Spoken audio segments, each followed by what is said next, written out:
Hi, welcome to part 8 of my look at my personal Astrocade collection. In this one I will again be exploring box 11 which is box 1 of the Bob Fabris Collection. This is the third part in this series, and I anticipate it's going to take about another 5 videos to get through it all, something like that. In this one I explore 5 folders, and they have various programs in one, commercial programs released by Steve Walters in the second folder, custom chip information by AMI, and this is interesting and hardly seen often.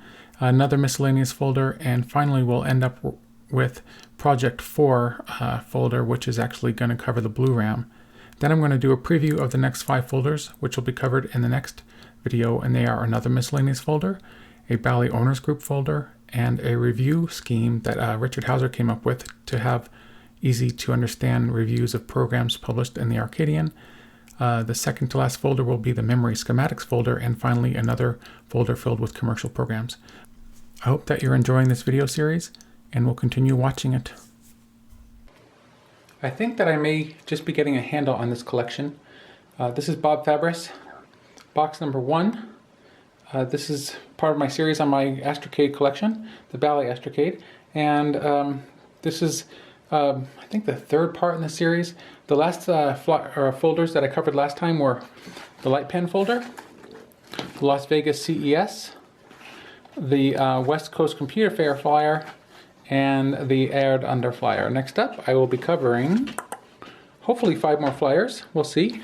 I've got this flyer here, this folder, which is just labeled as Programs Folder 9, and then we have one called Walters Commercial Programs, and these are programs by Steve Walters, and then AMI data, and maybe that's all I'm going to cover. No, something in here called Miscellaneous, and finally Project 4. And I did mention very briefly these 4 or 5 folders in my last video, saying I'd be covering them, so let's get right down to it. For this first folder in this series, I'm going to look at a folder called just simply Programs. These are programs written for Astro Basic and Bally Basic. I don't think there's any machine language programs in here. And I think some of these programs are unpublished, some of them are published from the Arcadian. These were sent to Bob Fabris, and let's get started, see what we got here. I want to try to go through these quickly because I've got quite a bit of boxes to go through. So, in this plastic binder here from Barry McLeave, oh, this is probably going to have to do with, oh, here's a color selector program. Oh, this is by Klaus Dorch. So I guess there's miscellaneous stuff in here. So general description of color selector. The color selector is a utility program that displays any one or combination of 2, 3, or 4 colors. And 4 colors is the most colors you could show in BASIC without doing some machine language tricks. So here's the program. I don't think there's comments, or is there? Oh yeah, he's commented this entire program. So if you take a look here, here's the program. It's numbers 1 through 340, and when you're done you should have a size of 42 left, and here's a description of what the program does. So that's fantastic. If this program was printed in the newsletter, which it could have been, I don't know off the top of my head, and it is available on probably Bally Alley, my website, but this tells you what line 10 does, line 13. So let's just pick a random line, one that looks complicated. Let's pick line 120. Wow, great documentation, man. This is, like I said, by Klaus Dorch. See if I can't show him here. Here's Klaus's name. And he contributed quite a bit of programs to the Arcadian. This is from June 28th, 1982. And great work, Klaus. So what line did I say? I think I said line 105 maybe, or something like that. Line 105, compare knob value. So we'll bring this up here. This is what says line 105 does. Okay, I think that's what line 105 in there. Line 105. Compare the knob value of a controller 1 and turn the controller to 0, 1, 2, and 3 for the right portion of the screen. If the knob 1 is greater than 0, assign the location and print heading for right color value. Well, there you go. We're going to move along to what else is in this folder, which I don't know what that is. It looks just like a torn up letter by Barry McLeave, so too bad. Barry wrote a couple of programs that were for machine language. That was what he went on to do. So if you search for his name on Bally Alley, you'll find it. So here's how you spell it. It's Barry, B-A-R-R-Y, McLeave. Having just finished looking through the color selector program by Klaus, it's interesting that I can't go through them all in that much, quote, detail, even though I did a quick overview. What might be neat in the future, after I go through all my boxes, is that I will take a look at a couple of these programs that I think are really neat and talk about them in more detail. But before I even continue looking at this, I wanted to thank my friend Rick, who's local to me. He stopped by yesterday for a few hours. And I don't know if you have watched all my previous videos, but I accidentally zapped one of my Astrocades. And I have two slightly working Astrocades and the one that I zapped, which has had all these problems. And I had a friend of mine who lives in the same state, don't talk to him much anymore, but he sent along a broken Astrocade that I sent him. And all this is available in previous videos, but he sent that along to me, and Rick was able to get one of my Astrocade that I zapped working. It was the I/O chip. And I haven't tested everything about it, but certainly the major problem, which was that joystick 1 was controlling controller port 2, 3, 4, and joystick 1.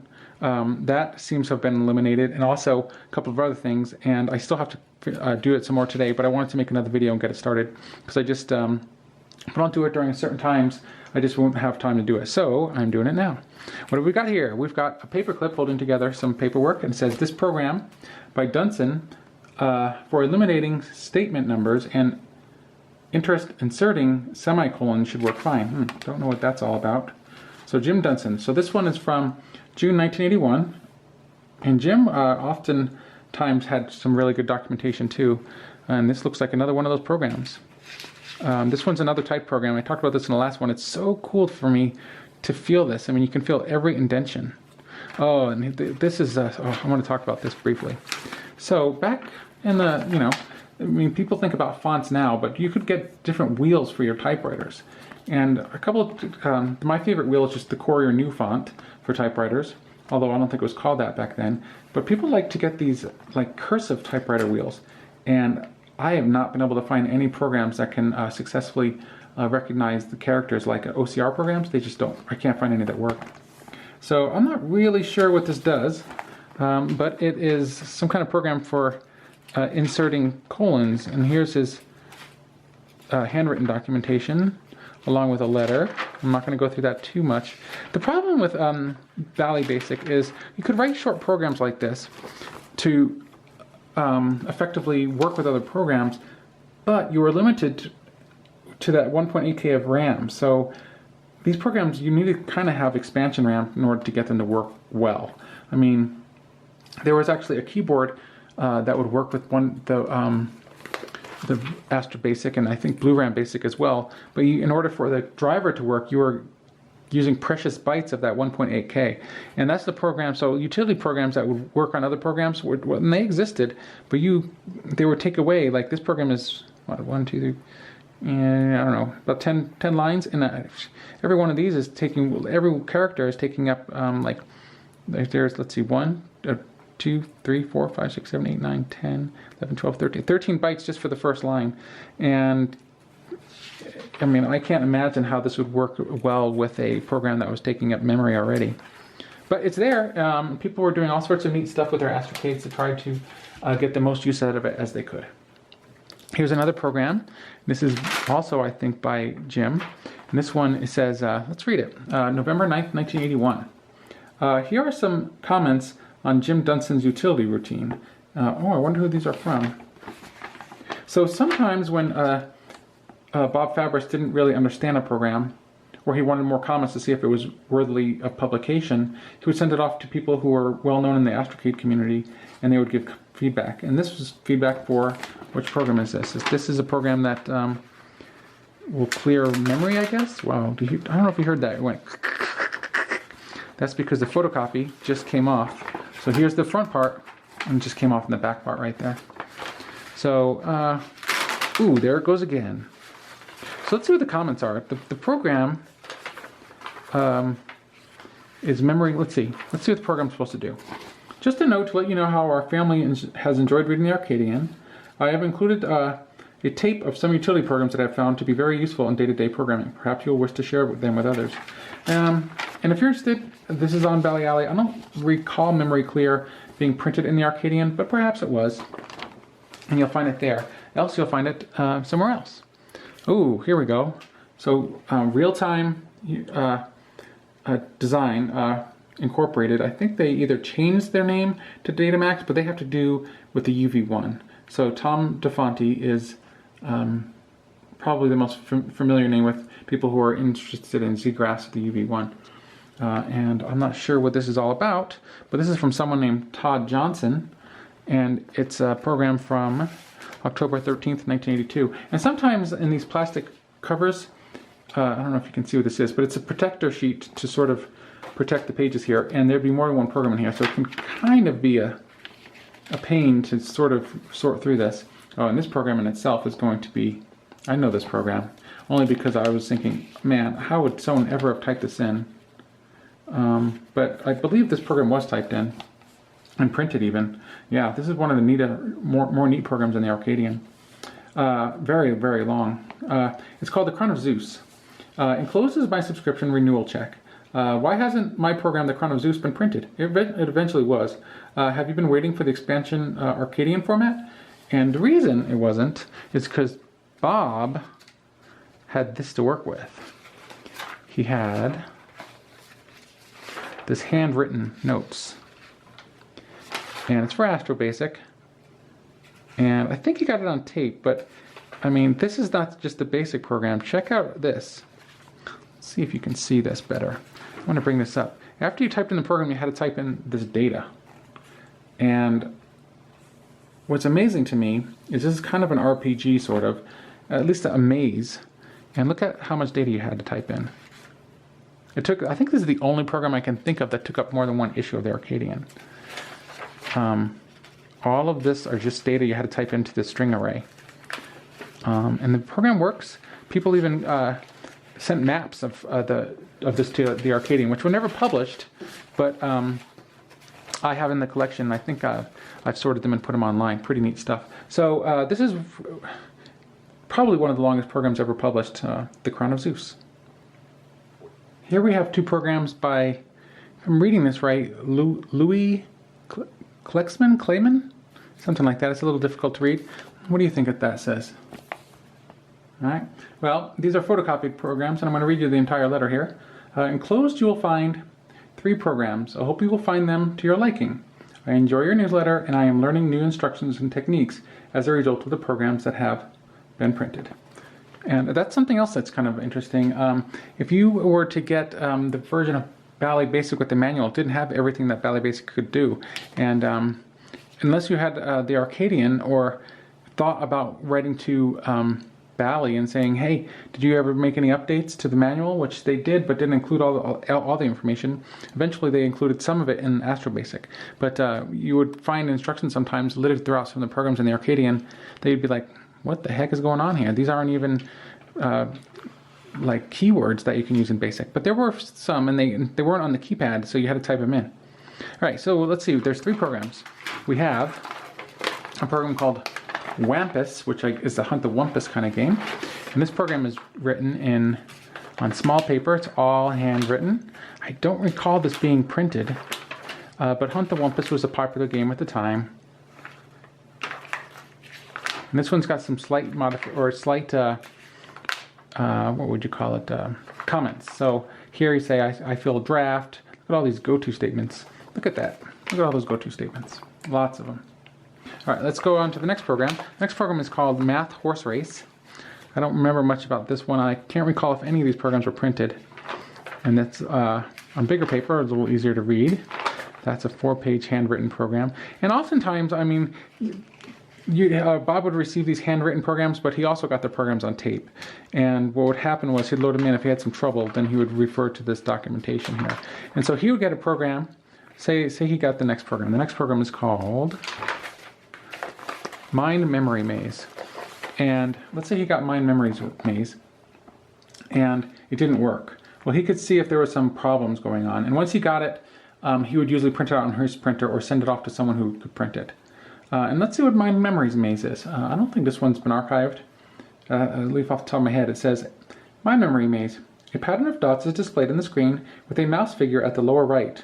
The dots are a maze with invisible lines. The object of the game is to successfully maneuver through the maze without running into any of the invisible walls. That sounds kind of fun. Something to keep in mind is a lot of these programs were from books of other material that were like generic books. So you might, like if you were into classic computers at that time, you might pick up a book on like generic programs that would work with most basics with slight changes. And a lot of these programs were changed and brought over to the Astrocade. And some of them were original works, especially the works of, say, wave makers. But many of the programs that were sent to the Arcadian from just individuals were programs of that sort, of the latter sort, or of the previous sort, where the programs would be, here we go. Well, the programs would be, what I was trying to say was the popular programs that were in the books and such compilations that were for generic versions of BASIC would be brought over and people would convert them to the Astrocade. And many of the contributors that were just regular people like me would convert their programs to run on the Astrocade, and that's what Bob got. So this program is called the Pits. This is probably my favorite program for the Astrocade that's written in BASIC. And I have a whole video dedicated to this, so you can check it out. Here's the original, the Pits. The Pits is played by one person. The object is to move the small dot in the upper left corner past the pitch in the center of the medium-sized box in the lower right corner. He gives his address here, but what's pretty cool is he eventually, when the program is published, he's in the Navy, I think, and he's living on a Navy ship. So that's kind of cool. But this is by Rex Golding, and I guess his real name is Thomas. So he signs it Thomas, and he goes by Rex, which is his middle name. So try to check out my video on that, and if you have any program you want to ever play in BASIC, that's a good one to start with. Although it plays a little slowly under emulation for some reason, I'm not sure why. This I don't know what it is. iBox Halloween program and music program. Yeah, this is a... Wow, don't ask me what that is, I don't know. So this is on that silver paper. Keep on going. This might be some machine language, because there is some machine language in this program. Yeah, this program, I think I did a quick video of that one as well, so you might be able to check that one out. Let me put this back in the order it was. Excellent. All right, here we have something by Jane Smith. So that sounds like a woman. So there's 1 point for the women contributors back then. I would like to thank you for running my ad in the last Arcadian. I've had response from several parts in the US and also Mexico. Whoa, there are people in Mexico reading the Arcadian? I never knew it. My Bally is sold, therefore. Please cancel my subscription to the Arcadian. Oh, that's too bad. So she sold her Arcadian through the, or she sold her Astrocade through the Arcadian. That's pretty cool. I wonder when she did that. I'd like to kind of know that. That's neat. Now, here's something of interest here. So this is a letter. If I were to scan this and it's scanned, you would never be able to tell in any way that there is another note written here. Like, you know how you see in spy movies, they take another piece of paper and they scribble the sides? Well, there's a note, I don't know, maybe to here? This long? No, maybe? I think it continues to about here. That was written on top of this, and I can't make out what it says, but it's definitely there. Someone who had the wherewithal, they could figure out what that said. So probably earlier in the day, Jane wrote another note to someone else. But it's interesting to find out that possibly the Astrocade was sold to someone in Mexico. Who knows? Oh, that's nice to know. Here's what happened. Oh, these green notes. So I'm going to actually skip this stuff. This is usually notes that were written by Bob Fabris, and it looks like it's his handwriting, and then he would type them in on his Apple. He had an Apple II computer. And he actually had a program that someone wrote for him that I'm not sure how it worked, but he could somehow get programs over from the Astrocade to his Apple. And then he would print them from there. But eventually, that wasn't the way it was done in the beginning. Miscellaneous receipt for $5.02 in California. Some more rough drafts of programs he typed in. Dear Bob, help.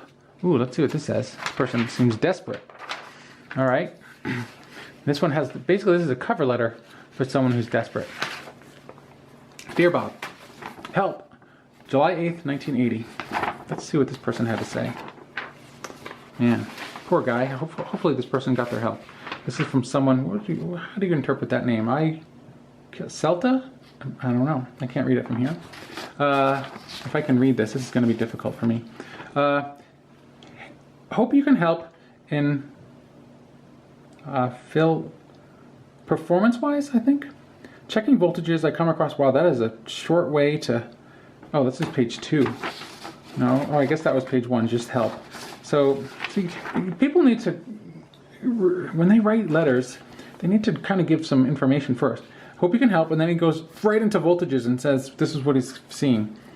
Yeah, this is hard for me to read, and it's hard for me to understand, so I'm going to skip reading it. It's too bad. But like when Bob would get stuff like this, I don't know how we could deal with getting so much information that was so hard to figure out. But he did, and he made a newsletter day in and day out, well, month in, month out, without skipping any months for, I guess actually I take that back. I think he used to publish 11 newsletters a year, and the Christmas newsletter was published, well, it wasn't published, so I think he published 11 to 12 issues, but I think one of them was twice as long, so I think maybe the one in November or the one in January was longer, most of the time. So here's some ads that were rough drafts that were eventually put into a newsletter. Not sure why this is here. Here's a program, or a note, just to Bob, and from Richard Hauser probably. Here's some, this is Richard Hauser's notes. I can tell that just by looking, but yeah. Let's keep on going. What have we got here? More Richard Hauser information from his personal cassette collection. Some information. Bob. Here we go. More notes by Bob. Here is some pages ripped out of a computer magazine of some sort. Or not even. It looks like it's actually from a company called Miller Technology on the M80 microcomputer. I don't know what this is, but it is actually a flyer of some sort. Oh, probably Bob was interested in it because it could run Tiny Basic. Yeah. And this is what that computer would have looked like. It seems pretty darn small to me. Here's how his layout was. Here's how, oh, check this out. This is an early memory map of BASIC when they were still trying to figure out how BASIC worked. So they knew the onboard ROM was the first 8K. And then, let's see, screen memory. Huh, neat. If you know what a memory map is, and they were eventually published, some of them in the Arcadian, here's a draft of it before it was done. Here is a, I don't know what this is. This is from 1980, May 1980, and this is someone, maybe it's their idea of what they want to have for a program, something like that. Oh, this is a Star Trek program of some sort. Version 5.6. See if, well, here's the, oh, Rich Tetchins. Yeah, he made some contributions to the newsletter. Huh. So in the last episode, or the one before, I had the Jamco method, and he says, I definitely do not recommend that anyone use the Jamco method for connecting a keyboard. That's where I got into trouble. Advanced Computer Products has an ASCII keyboard with serial option for about $117. Well worth the heartburn it can save. If you have any of my problems with the diagram I sent. So there's, man, spending $117 to get a keyboard added to your Astrocade that you still would have had to figure out how to connect. People were dedicated to the system. Going on here, we have something by Hank Chippy, and this is from May 18th, 1980, and he says, enclosed is a tape which might interest you. I think it says, this one's a little bit too hard for me to read on camera, so I'm going to skip reading that one. Oh, here's a great example of something I've told you will happen. So this silver paper, this is the silver paper, this is something George Moses did. And when this was printed, this was actually white. In fact, I can remember this being whiter than this. And eventually this entire thing I think will turn black from exposure to air, probably from being in my garage. I live here in New Mexico where the temperature in my garage probably reaches 110 degrees.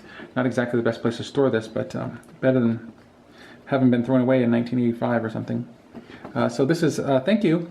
I think you might enjoy a custom designed letterhead. So this is what he had proposed, but I don't think it was ever used.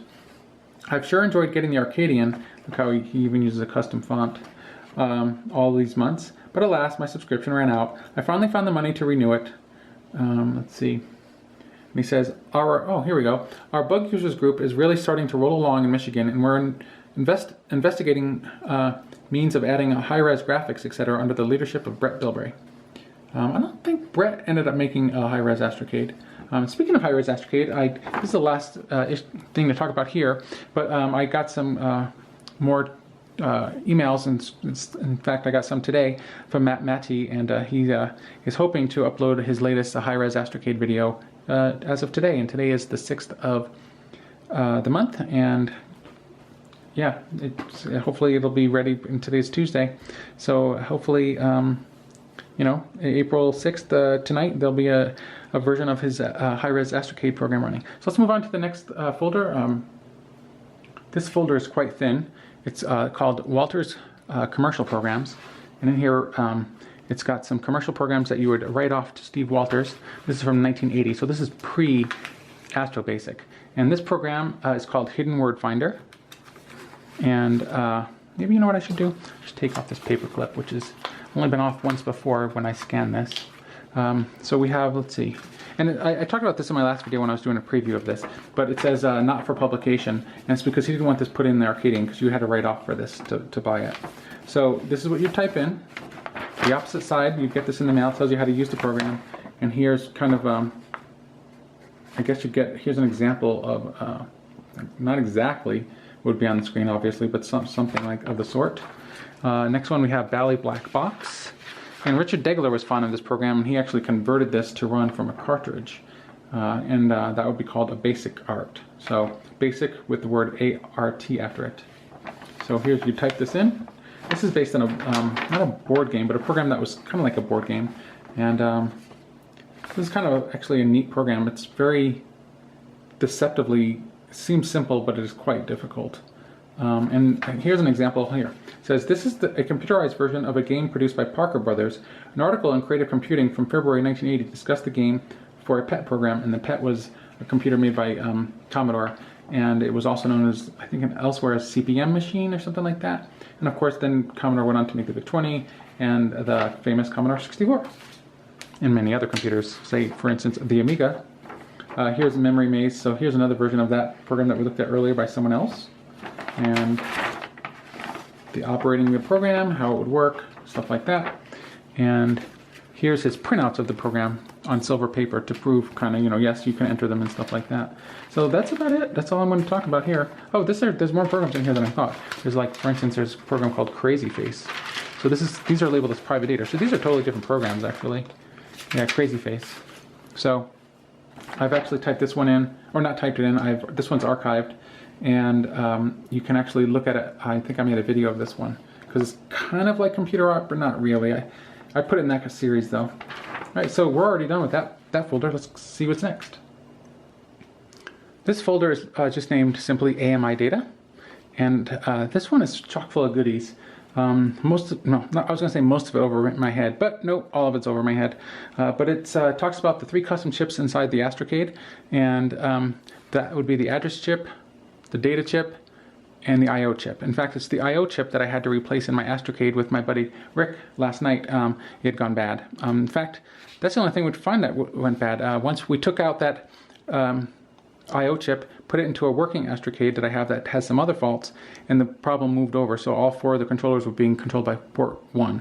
And then we took out a working chip and put it into my Astrocade that was having troubles, and it seems to be working. I talked about that earlier in the video, and I'm hoping when I test it out later today or tomorrow that the other issues it had are also disappeared, but we'll find out. So these are the specifications for the custom chips. These are from January, March, and July 1977, and they cover like I said, the 3 custom chips that were used in the Astrocade, and they were the I/O chip, which controlled, well, the I/O. Most of these are self-explanatory. The address chip, which was in charge of RAM, and the data chip, which had like the music processor in it, and I think controlled screen RAM and things like that. So this is probably a little bit hard to read, so I'm not going to go through this in detail. Most of this material is inside of the nutting manual, maybe even all of it. So this, yeah, I think it's all in the nutting manual. It's kind of like a data sheet, but not it doesn't have all the information you would find in a full data sheet. And this is just a repeat of that last one. Then we have some notes that are handwritten here, and this is, I think, pretty neat stuff too. So these are the pinouts for the for the chips. So this is the pinout for, let's see, let's look here. This chip, and this is for the pinouts as follows. So we look here, and it says basic specification, section 2, AMI, drawing something something. If anyone can tell me if this, if AMI has old material like this out there, I'd like to see, like if they have the complete data sheet for this stuff, because at the time it was proprietary information that they wouldn't have shared with anyone, so maybe not. But this is, let's see, this is the chip. I don't know the part numbers off the top of my head really. But this chip, it says, this chip interfaces the Z80 to its RAM memory and also provides RAM addresses, so this is obviously the address chip, for the video display of a 3-chip TV game system, which became called the Bally Arcade. It generates the wait statement and interrupt request signals for the Z80. 2 outputs interface to the Moonshot 3. What the heck does that mean? And 4 other outputs are used to generate the enable signals to the RAM memory. If Moonshot 3 is shorthand for something, let me know, because I've never heard that term before. Then we have some more handwritten notes. I'd have to break the staples apart to get to this, which I'm not going to do right now. But this has been scanned, and I guess I probably must have restapled it, because anything that was had staples in it, I had to take apart to scan, obviously, and then I would restaple it. And then I try to do it in the same manner. So, moving on. This is probably a neat folder if you want to check it out. So this talks about the package, and just last night my friend Rick and I were trying to figure out what these package numbers were, and I was trying to remember. I knew the information was inside of the Astrocade, or inside of Bally Alley, but we didn't need to look it up after all. But it's out there, and I didn't think I'd come across it so easily today, so quickly. So this is basically exactly what I read before. So that's for the address chip. This is the data chip. Let's see what it says the data chip does. It says the data chip, oops, let's move out a bit. The data chip is a 3-chip set for a home video game circuit. The circuit has a 7 megahertz clock rate. That doesn't really tell you exactly too much about it, does it? And finally, this would probably be for the I/O chip. So it says here, yep, here we go. Input-output for a TV game system. It controls the interface between a keyboard, switch matrix, which is referring to the 24-key keypad, 4 external variable resistors, which are the 4 knobs, or also known as potentiometers, but they're called knobs on the joystick and controller, and a microprocessor data bus. It also contains 3 sound generators and 1 noise generator with a mixer and volume control for the game systems. Let's see, at the bottom of this, it said device drawings. It's not there. I don't have it. That would have been proprietary information, I suppose. So I said earlier that the data chip had the sound generators in it, so I was mistaken. I don't really know the hardware too much of the Astrocade. I mean, I know it, but not as good as I probably should. So one more folder to go, I think, or maybe 2 more. Let's see. This is labeled miscellaneous, and it seems kind of early. And keep in mind, and I've mentioned this before, that all of this information is like 95% in the order it was received from Bob Fabris, or at least from Larry Anderson, and I'm pretty sure he told me once that he didn't really mess with it too much. So even though sometimes it goes all over the place in a box, this is just how it was in the original collection, and I try to keep it that way. So this is from 1979, but earlier in this box I've seen stuff that was from, like, I think 83, maybe even 84. So why it was all put together in this box, I don't know. Maybe there was some logic that I can't really quite grasp behind it. But this is Bob Fabris's handwriting, and it seems like something he was, so this is to someone named Tim. It's written on yellow paper, which I think was his scratch paper. Oftentimes you'll see, like, on his scratch paper there'll be stuff on the opposite side, but not in this case. So he's replying to someone who wrote a letter to him on December 11th, 1980. And yeah, I don't know what it's about. I'm not going to get into details here. Mr. Hauser. So Richard Hauser is the one who wrote the, man, it makes me want to scan some of this stuff again. But he's the one who had the source book. So I talked about this one in my last video. This was Astrovision's early ad, or letterhead. So September 12th, 1980. And this is to Robert Fabris from the president of Astrovision. And he says, Astrovision has just acquired the Bally Arcade product line, home consumer, and I would be interested in receiving your literature in order to work with all Bally users in an efficient manner. Well, that's pretty cool. I didn't realize. I wonder, so September of 1980 is when they got it, and then they relaunched it in 1981. So it took some time. Yeah. And obviously these are notes, well, not obviously, but for me, these are notes for written by Bob Fabris. So that's pretty neat. That's a pretty I should put that somewhere on my page because it's pretty important. It's basically the first announcement from Astrovision to Bob saying that they got the company. You might have known already though. Some information here from Fidelity Electronics, and they were trying to get the Astrocade, but they weren't able to do it. Let's see. Man. Loose notes, ideas for the Arcadian, more information, so much stuff here. There's like several books that could be written about the Arcadian and just written or held together in these little folders, you know. Mark Keller, he wrote a whole bunch of programs for the Astrocade. Let's see what he says here. This might be an interesting letter. January 11th, 1980. He says, I told you in a letter sent yesterday that I hadn't gotten Volume 2, Number 2 yet. I just got it today. I am interested in the S100 interface. Now, the S100 interface would have been something people were working on to address and be able to use upgrades for something, you know, for S100 board computers, but nothing came of that. I think someone made quite a bit of progress, but nothing except for a project of their own. So he's trying to do it. He's basically describing it. Upside down here. Yeah, it's letters like that that are just, I don't know how, I find these letters interesting. Do other people find these interesting? Leave a comment. I'm just curious. Thumbs up, thumbs down, doesn't matter to me, but leave a comment to tell me why you're giving a thumbs up or a thumbs down, because you know, that would help me in future videos.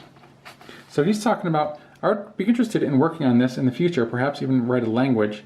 And he says, because I think there was Bob requested people to send information about what they were interested in, just like I just did, kind of. And he says, are people interested in data processing? And he says, not interested at the moment. Word processing, interested in word processing, and perhaps working on it.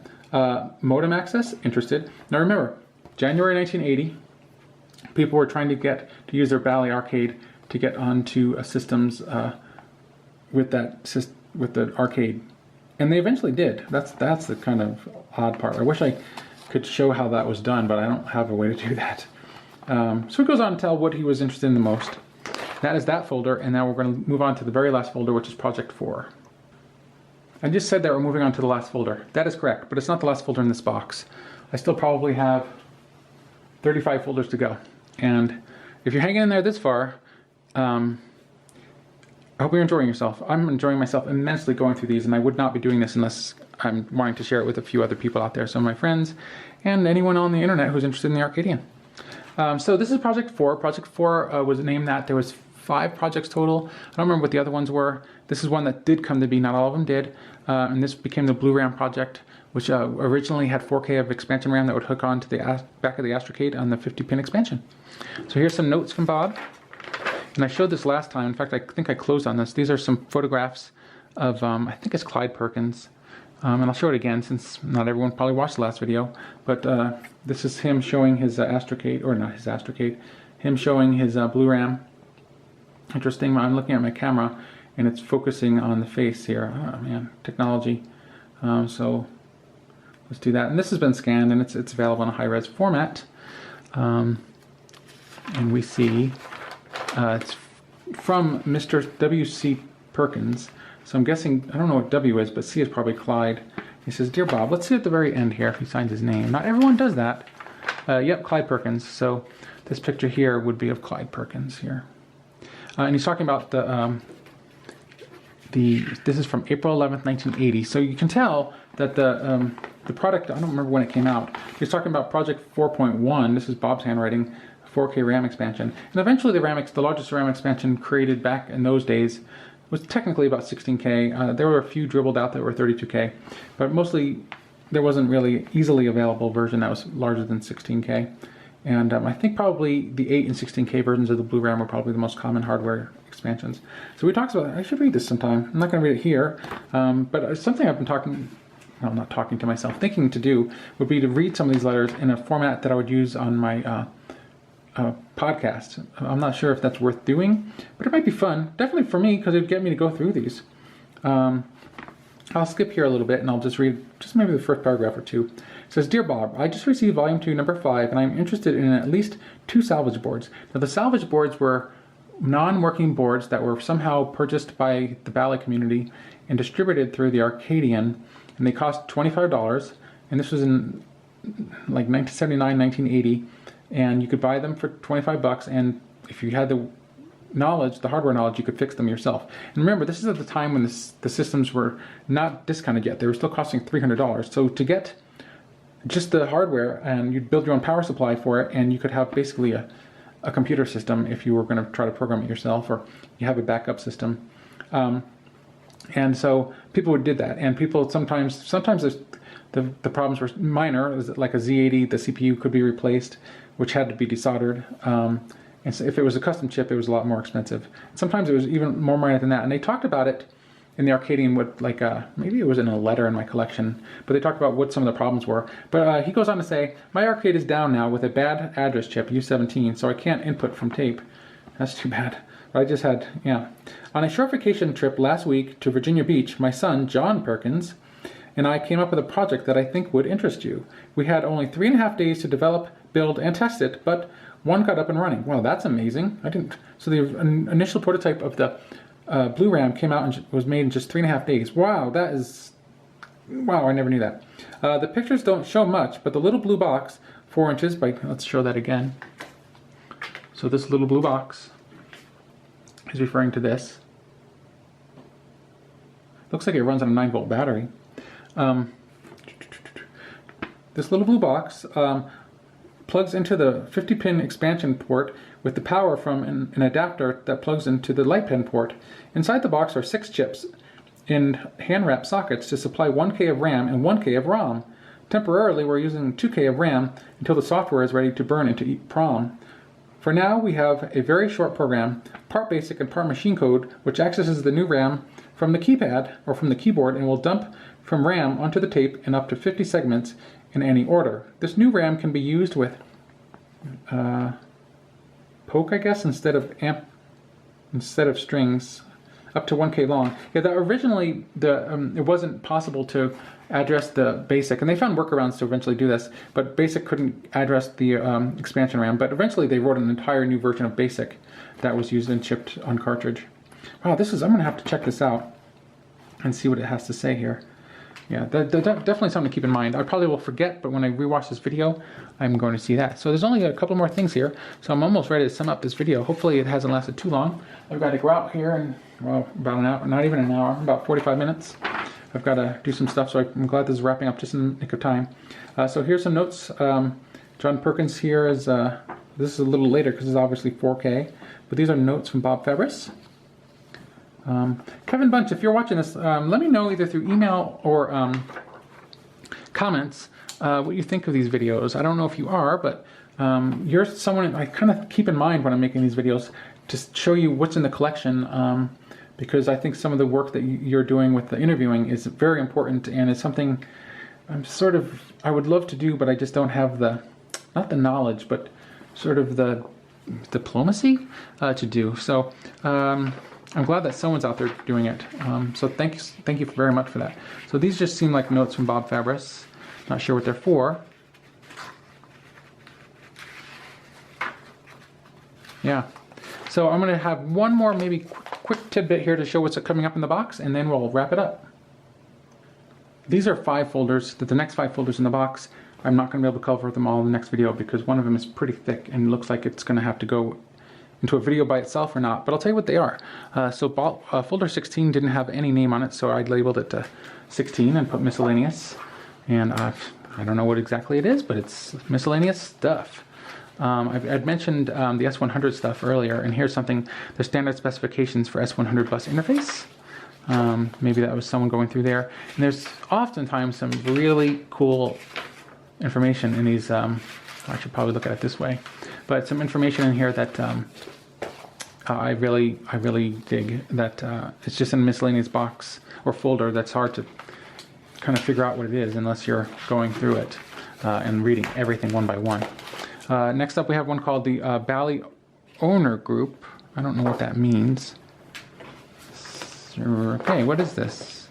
It's got a melted thing. Looks like someone's dropped their cigarette butt on it by accident. Interesting. Oh, these are just photocopied manuals. I'll probably skip those when I cover. The Bally Owner Group. I don't know what this is.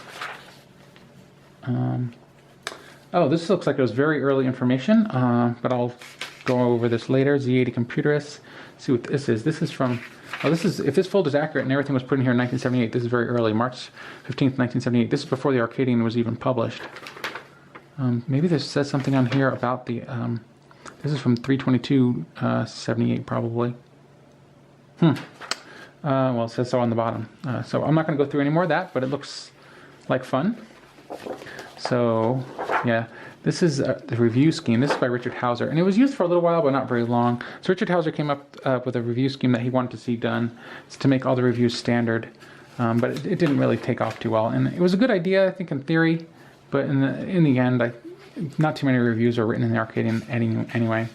But here's Hauser's notes, and he's using Brett Bilbray's earliest program, Simon, his very first program ever published in the Arcadian, and he talks about what the program does.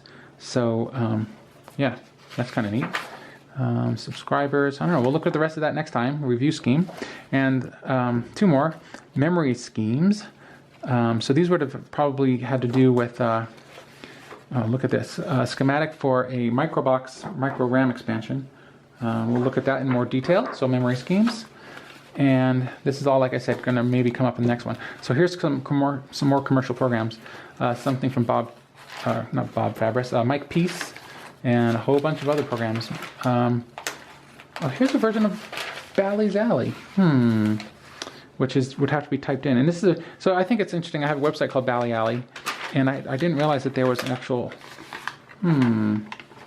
I might actually type this in because it is not archived, and I actually was looking for it. And I thought we had it, but the only one I could find of it was, oh yes, I do understand why I never typed this in. So this is the basic program, and I'm going to skip talking about it too much, but here's all the arrays you had to type in, and I never would have done that because, I mean, I couldn't read half the numbers. It's too bad I don't have this on tape, because John Collins wrote a really great program that my friend Chris++ and I actually reviewed. And yeah, we'll see what else is in this next time. So for right now, thanks for watching, and we'll close out here. And I hope you enjoy these videos and come back for the next video in the series, where we'll be going through another, maybe 3 or 4 of these. I'll try to do all 5, some more of these together. And we'll take a look at another piece of green bar. Look at that. Great. Yeah. I hope you enjoy these videos. Leave some feedback if you can. Give me a thumbs up, thumbs down. Either way, I'll be happy that I'm getting some feedback. And I have been getting some feedback privately, especially from some friends through some text messages, which is surprising to me that they're watching these things and can put up with them. Hope you enjoy them. Visit my website, ballyalley.com, and maybe check out the archive on archive.org that has all of this material, and also an archive of Bally Alley current as of like 2020. Thanks for watching.